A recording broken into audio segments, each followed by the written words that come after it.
El Grupo C había desaparecido, sus fábricas, sus prototipos, su era dorada, pero no todo murió con él, porque en algún lugar un chasis Jaguar, un motor Porsche estaban a punto de volver a la vida. No era un proyecto oficial, no era el más moderno y ni siquiera debía estar ahí.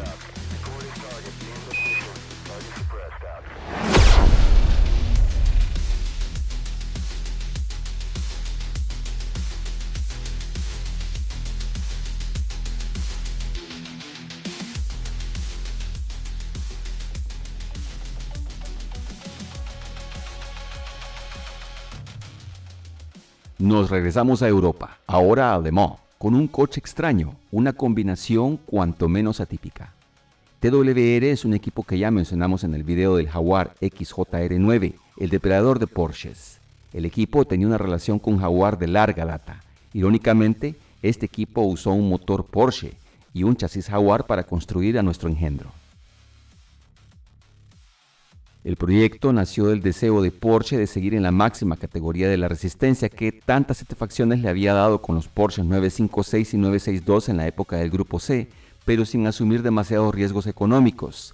En el 96, las 24 horas de Le Mans era un campo de batalla sumamente competitivo, una mezcla rica en tecnologías y pilotos. Los World Sports Car, o WSC, prototipos de cabina abierta un tanto más pesados por la regla, y los GT1, como el Porsche 911 GT1 y los McLaren F1 GTR, por ejemplo. Todos estos coches en la clasificación estaban a menos de un segundo.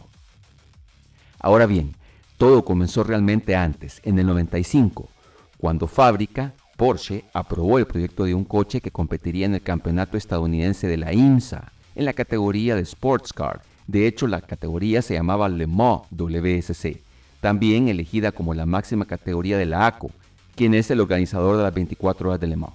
El desarrollo del coche se confió a TWR. El presupuesto era insuficiente para fabricar un coche completamente nuevo, así que Tom Walkinshaw Racing tomó una decisión radical. Se trataba de un ex Grupo C, un Jaguar XJR14 del 91, adaptado al nuevo reglamento del WSC. Este exigía un biplaza, cabina abierta, y estaba equipado con un motor Porsche de 3 litros sobrealimentado. Se construyeron y probaron dos coches con la intención de que debutaran en las 24 horas de Daytona del 95. Los dos coches consiguieron el quinto y sexto puesto en esas pruebas. El Ferrari 333 SP más rápido, marcando tiempos apenas 2 segundos por delante. Porsche fichó una plantilla estelar de pilotos para los coches de Daytona de ese año.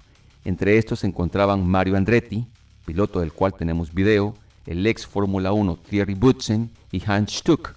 Los oficiales de la IMSA estaban claramente atentos al rendimiento de las dos máquinas y sospechaban, acertadamente como se demostró, que el equipo había estado ocultando el verdadero potencial durante las pruebas. Así, decidieron restringir aún más los motores y aumentar el peso mínimo a 100 libras para la carrera. En fábrica, en Alemania, estos números se analizaron y los ingenieros calcularon que estos cambios añadirían aproximadamente 4 segundos completos por vuelta.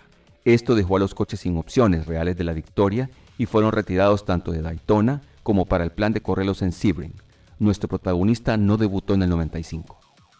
Para el 96, Porsche siguió apoyando tras bambalinas el desarrollo del WSC 95. Usaron a un equipo que ya hemos mencionado en el canal, Team Jost. Este equipo lo mencionamos en el video del Opel Calibra V6 DTM y en el Porsche 911 GT1 98. Team Jost, de hecho, convenció a Porsche que le dejaran ocupar el WSC 95 en Le Mans de ese año. Porsche ya estaba con sus 911 GT1, pero decidió atacar Le Mans por varios flancos, así que inscribieron los coches bajo la sombrilla de TWR, Tom Walkinshaw Racing. Aparte de nuestro protagonista Fábrica, entraba disimuladamente con el equipo Kremer, con unos K8, que eran coches del Grupo C modificados para estar en la categoría de WSC. También habían 3 Courage, ambos equipos con motores Porsche. Hablemos un poco de lo que tuvo que hacerse para construir este Frankenstein. Además de eliminar el techo, gran parte de la aerodinámica del XJR14 fue retirada para cumplir con el nuevo reglamento del WSC. Desapareció el alerón delantero situado entre los guardabarros, así como el enorme alerón trasero con doble elemento y, lo más importante, Los túneles de efecto suelo bajo la carrocería fueron reemplazados por un fondo plano, y es que en la categoría WSC no se permitía el efecto suelo. En lugar donde el Ford Cosworth HB V8 que corrió cuando este coche era un Jaguar, se instaló el motor Boxer de 6 cilindros biturbo que había sido tan efectivo en el Porsche 962C, respirando a través de un par de restrictores obligatorios de 34.5 milímetros. El bloque, totalmente hecho en aluminio, producía alrededor de 540 caballos de fuerza. Como el monocasco de fibra de carbono del XJR14 era, en esencia, un tubo, resultó más sencillo de lo que parecía convertir el coupé Jaguar en un coche de cabina abierta. Utilizando piezas existentes, se podía ahorrar mucho dinero y tiempo. El coche era completamente un XJR14 desde el mamparo hacia adelante. El chasis, suspensión, la disposición en general pertenecían al Jaguar. También hubo cambios que hacer porque tenía que ser un vehículo de cabina abierta. Usar el motor del Porsche 962 implicó también tener una transmisión Porsche. La parte trasera era una mezcla de componentes Porsche y Jaguar. Fue necesario fabricar una carcasa de caja de cambios. Esta fue diseñada por TWR, utilizando componentes precisamente Porsche. Hay algo aquí que yo realmente no recordaba. Es que la versión del 96 de nuestro protagonista usaba una caja manual de 6 marchas. Y como dijimos, esta fue suministrada por Porsche. No era de extrañar que, una vez resuelto el tema del montaje del motor y la caja, la mayor parte del trabajo se centrara en la carrocería.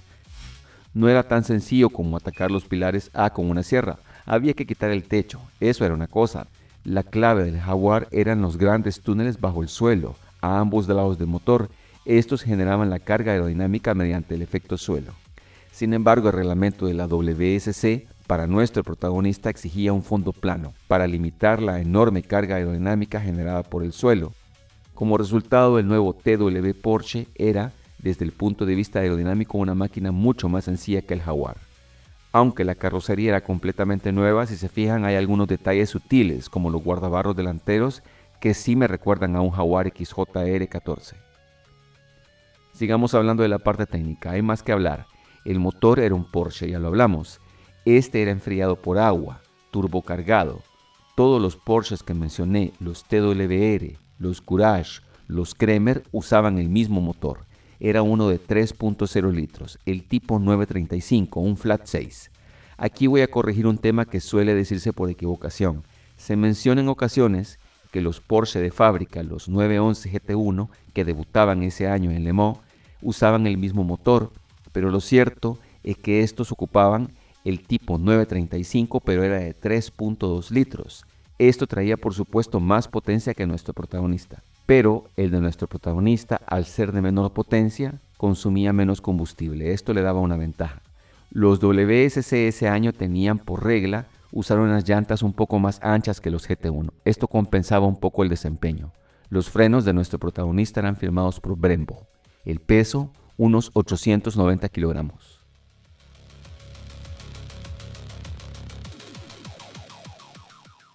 En 1996, Le Mans presenció una ironía técnica. Mientras Porsche inscribía sus flamantes GT1 de fábrica, el TWR WSC 95 llegó a sorprender. Lo que parecía un experimento de bajo presupuesto terminó siendo una lección de resistencia. Durante 24 horas, este prototipo abierto desafió a la propia ingeniería oficial de Stuttgart, demostrando que en el circuito de Lazard la consistencia vale más que la novedad. El inicio mostró un dominio absoluto de ingeniería de Porsche, pero con el equipo privado dando el primer golpe. En la pole estuvo nuestro protagonista, luego un Porsche 911 GT1, el número 26, y tercero, un Courage Porsche. Cuarto fue el otro Porsche 911 GT1 de fábrica. Tras 24 horas de batalla y un desgaste brutal para los favoritos, el resultado fue un triplete indirecto para Porsche. En la general, el TWR Porsche número 7 con David Jones, Manuel Reuter y Alexander Wurz. Segundo, el 911 GT1 número 25 con Hans Stuck, Thierry Boutsen y Bob Wollek. Tercero fue el otro Porsche 911 GT1, el número 26 con Karl Wendingler, Yannick Dalmas y Scott Goodyear. Nuestro protagonista se convirtió en el primer coche con cabina abierta en ganar Le Mans desde 1981. Si 1996 fue una sorpresa, el 97 fue la confirmación que el TWR Porsche WSC 95, hablo específicamente del chasis 001, era un vehículo tocado por la fortuna. El equipo Jost Racing, operado nuevamente en forma privada, ganó la carrera. Esta estuvo marcada por los abandonos dramáticos de los favoritos de fábrica. La carrera fue una carnicería para los prototipos más modernos, permitiendo un podio diverso y dominado por la resistencia. En la primera, el ganador, nuestro protagonista, el número 7, con Michele Alboreto, Stefan Johansson y Tom Christensen. En el segundo, un McLaren F1 GTR número 41. Y el tercero otro McLaren, pero el número 43. Nuestro protagonista nació con un solo propósito, conquistar Daytona como explicamos al inicio. Cuando el coche finalmente volvió a América en el 98, ya no era el prototipo ágil de Jost, sino el Porsche LMP198 de fábrica, un esfuerzo oficial. Lo que debía ser un regreso triunfal dejó a este doble ganador de Le Mans con una deuda de los circuitos de América. Y no es que le fuera mal, quedó segundo en la Petit Le Mans del 98. Este coche, para entonces ya era impulsado por el Flat Six, pero ahora de 3.2 litros. El WSC 95 tuve la oportunidad de verlo en el Museo de Le Mans hace unos años. Comparado, por ejemplo, con otros coches como el 911 GT1 98, no tiene una forma tan afilada. Sin embargo, hizo lo que tenía que hacer, ganarles a todos, incluso a fábrica. Este coche junto con el Ferrari 333 SP y el Courage C36 son mis WSC favoritos.